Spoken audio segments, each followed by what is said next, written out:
Well, hey, Moto Warriors. Hopefully this will turn out okay. I know at night it's kind of hard to see on this GoPro Hero 4 Silver thing here. But I wanted to tell y'all about a little video clip I saw and what it kind of showed me, or what it meant to me, or whatever, the analogy that I saw within it. But there was this lion, a male lion by himself, and he obviously must have been hungry because he ran and jumped on the back of this water buffalo. Water buffaloes, I'll put a picture if you haven't seen one before, but they are big and they are pretty tough. And basically their whole head is like a giant massive horn kind of thing. But anyway, this lion jumps on the back of this water buffalo, starts biting its neck, and he reaches around and tries to bite it on the throat side, the underside. And when it did that, the water buffalo spun its body just right, and the lion, come off the top of it and then bit the water buffalo on its snout. When that happened, the water buffalo slammed him with his horns so hard that the thing, I think it cracked some ribs on that lion. But the lion got back up, jumped at its throat again. They went back and forth to the point where they were almost completely spent and, totally exhausted. And the water buffalo had nailed that lion a couple times with its horns. It got it once like in the side, like where the lungs are, another time in the back side, and then it kind of did a little tear by the belly with its horns, kept slamming its head into this lion. But during this battle, this attack from the lion on the water buffalo, the lion at one point just kind of laid there. I mean, it was just in pain and bleeding all over the place. And the lion, or the water buffalo, was kind of cut up a little bit and bleeding too, but nothing like what happened with the lion that attacked the water buffalo. But this lion is laying there, and the water buffalo is sitting there with its head down like it's ready to slam the lion again. But when it realized the lion wasn't, being aggressive anymore, it kind of like let its guard down and, okay, whatever. And it turned around and started to walk away. The minute it turned around and started walking away, that lion mustered up strength and ran and jumped on top of the water buffalo again. And it didn't have any strength. The lion didn't have any strength, and it couldn't even bite into the neck. And basically, on the ridge on the back of the neck of the water buffalo, there's like a ridge of hair or whatever, and that's all it really had a hold of. And it was trying to claw in, but it didn't have any strength, and it slid down and just kind of dangled there. And the water buffalo slammed it down and hit it with its horns again, and the lion laid there. And at one point, the lion was just like totally motionless, so the water buffalo said, all right, well, if you're done, I'm done. I ain't gonna just, attack you and kill you for nothing. And so it turned around and started to walk away. As soon as it turned that time, the lion couldn't even get up anymore. He was just bleeding and just crushed. And yet what he did is he reached over with his face, reached out and tried to, and bit a hold of the leg of the water buffalo. Then the water buffalo, stomped on it, and then the lion just kind of let go. And then the water buffalo just stood there for a while, and you could tell that lion was toasted. It wasn't doing anything more. And I thought, finally the lion, once it got its butt totally annihilated, that's when it stopped trying to attack. When there was nothing more for it to try and do. But it was so hell-bent on killing that water buffalo that even if it could have managed to kill it, it had no strength to eat it. So the whole thing was just kill it, because of its predatory instinct. That's what it does. It's like kill, and that's its whole thing. Well, I've never seen a water buffalo say, hey, look, there's a lion. I hate lions. I'm going to go kill me a lion. I've never heard of anything like that. But the lion goes after the water buffalo with great tenacity. And it kept trying and trying and trying to bring that thing down to its demise. And in the end, the lion ended up dead. And it got me thinking about how, you know, it's like if you saw that, it made me wonder how many people would look at that and see that aggressive lion that was trying to kill and eat, or at least kill the water buffalo, and then say, oh, that poor lion, you know, the poor lion, just, it's dying of that mean water buffalo.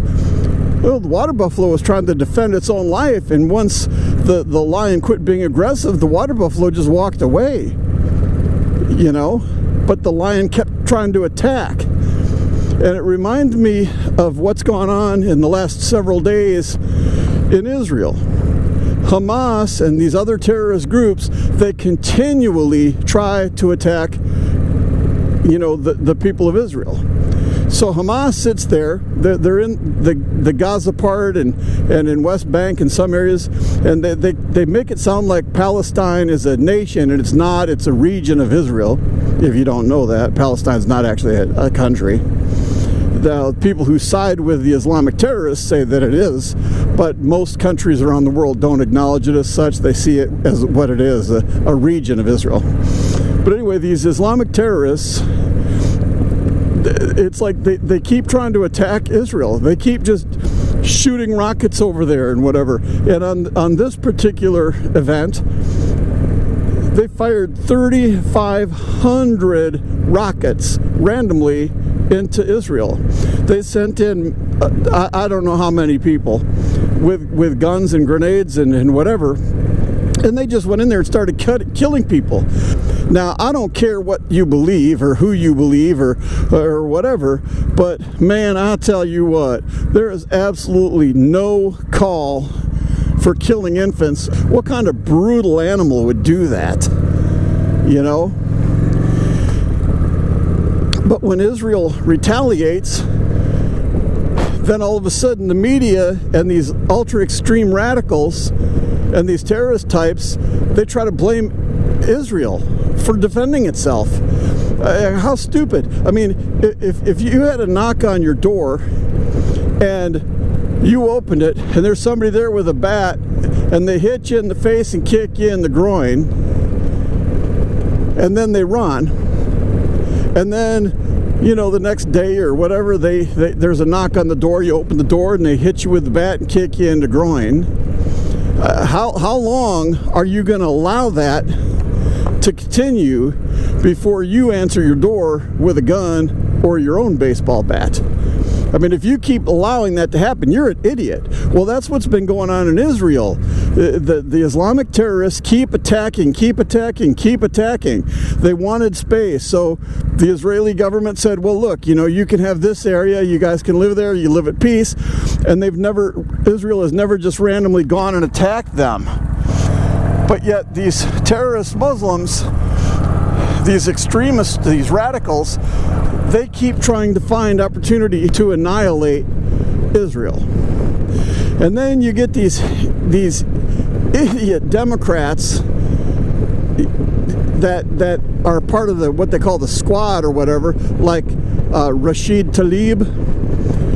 She was born in I think Michigan, if I remember right, Detroit. And if you know anything about Dearborn, Michigan, man, it is a Muslim stronghold. There's a lot of people there, Muslims, that want Sharia law and whatever to take place in America. In America. It's like, man, I hope that never happens. But anyway, this Rashida Tlaib, she's one of 14 kids to a husband and wife that they say that they're Palestinian, which is kind of a joke because there really is no Palestine. It's like I said, a region of Israel. But anyway, so that's what they claim they are. So basically, she sides with the terrorists and she called what they did. This was an unprovoked, brutal attack on men and women and children getting ready for a holiday. It was a holiday in Israel. Now just imagine if you and your family are getting ready for some holiday. Let's say it's Christmas, and you get the kids all, you know, ready, and you and your spouse and your kids are all going to go over and see grandma and meet up with the aunts and uncles and nieces and nephews and have dinner and a good time together and whatever.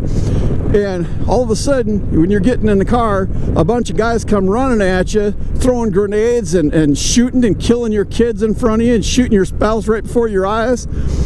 I mean, that's basically what was going on.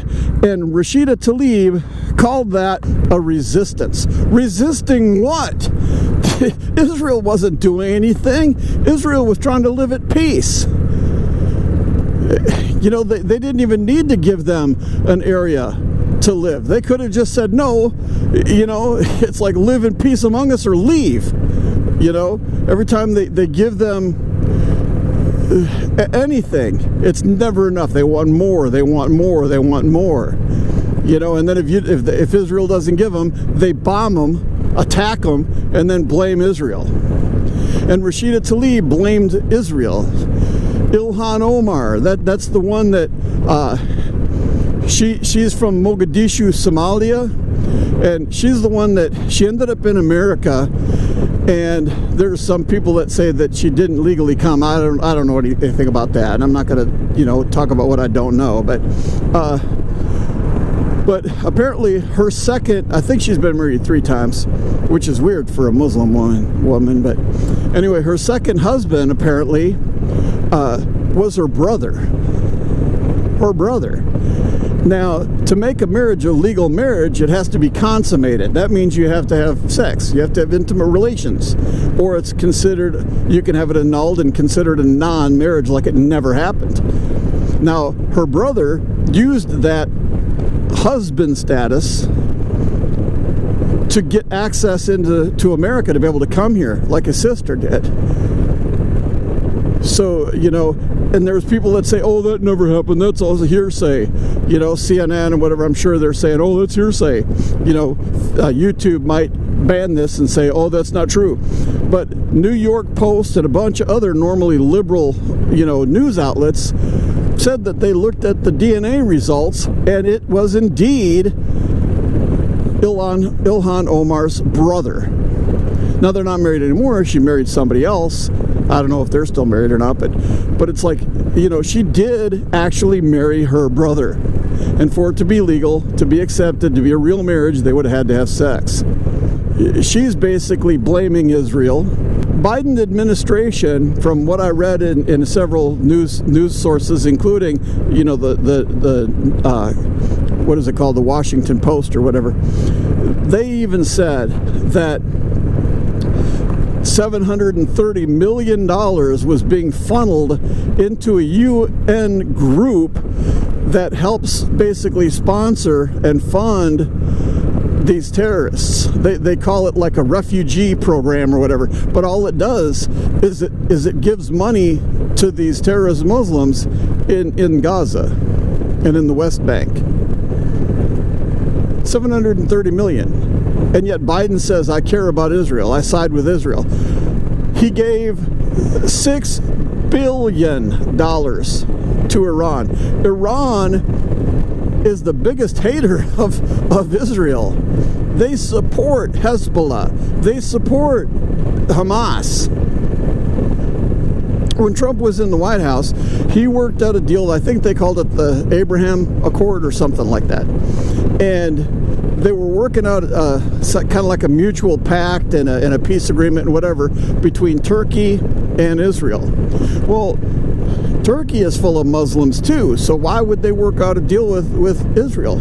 Well, because they knew that Iran was saying death, death, death to Israel and wanted to wipe Israel off the face of the map. But the Muslims in Turkey are different than the Muslims in Iran. Now, I'm not a Muslim expert or anything like that. I used to have a guy that I was in business with. He was Muslim. He was a really great guy. Him and his family were wonderful people. They love America. They didn't want to harm anybody, or they got along with everybody. So if you're Muslim and you're watching this, I am not talking about you. Okay, there's a huge difference between regular Muslim folks and these Islamic terrorists. But anyway, there's two different main things, and I'm probably going to butcher it. I think that in Iran they're Shiite or something like that. Shiite? I don't know. And then the ones in Turkey are Sunni. Or Sunni, I think is how you say it. I think they say Shiite or Shia or something, and then Sunni. I think that's how it says. I don't know. If I'm saying it wrong, I apologize. But the ones in Iran are the Shia ones or whatever.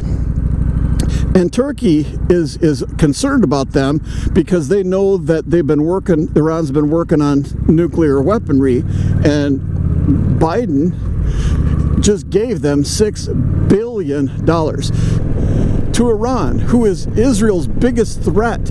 In fact, Iran is the biggest threat in all of the Middle East. Israel is our biggest ally in that part of the world. So to say that, you stand with Israel, Biden, why are you giving $730 million to a group that funneled the money to Hamas? If you stand with Israel, why are you giving $6 billion to the biggest threat in the Middle East? But it just seems sad to me that, like the lion, it's so hell-bent, the Hamas and Hezbollah and all these other Islamic terrorists, they're so hell-bent on killing Israel. And then they blame Israel when they get attacked back. But in every war, sometimes, sadly, there are casualties. But, if you think about it, why should Israel even care about whether there's casualties or not? Hamas wasn't attacking military bases. They were just killing regular people, killing children, babies, women, people who weren't even fighting, old people. It didn't matter. They were just killing people. Just killing people. So if they don't care, why should we care? Why should Israel care? If they get the notion to just say, you know what, we're sick of this, and they just wipe out every living person in Gaza Strip, well, it's not Israel's fault. They're just trying to defend themselves and to stop their families from being murdered by these terrorists. And when people like Ilhan Omar and AOC and Rashid Tlaib and some of these other extremists, when they start saying that these Hamas are freedom fighters and they're heroes and that they should be praised and that they're only defending themselves or whatever, that's just insanity. But anyway, that's my rant. It all started by watching a lion try to take out a water buffalo, and then the water buffalo came out victorious. But even on its death's door, that lion was so hell-bent on killing the water buffalo, it just made no sense. And that's exactly what these terrorists do. They want death to Israel so much that even though their own people get slaughtered too in this war, that doesn't bother them. So why should it bother Israel? Why should it bother the rest of the world? If you think so little of the people of your country that you would go into another nation and kill innocent men, women, and children, why should we care about your family? Anyway, Motor Warriors, let me know what you think if you actually made it all the way through this. Let me know what you think. And again, I'm not saying all Muslims are evil. So if you're Muslim, I'm not talking about you at all unless you're part of that group. And if you're part of that group, you are evil. But if you're just, you know, a Muslim that's living somewhere in the world that wants to live in peace with everybody, you don't want to chant death to Israel or death to America or kill innocent people, I'm not talking about you. So I hope you all understand the difference. Anyway, Motor Warriors, thanks for listening to my ramble if you did. And remember to live your life with the heart of a Viking warrior. Bye for now.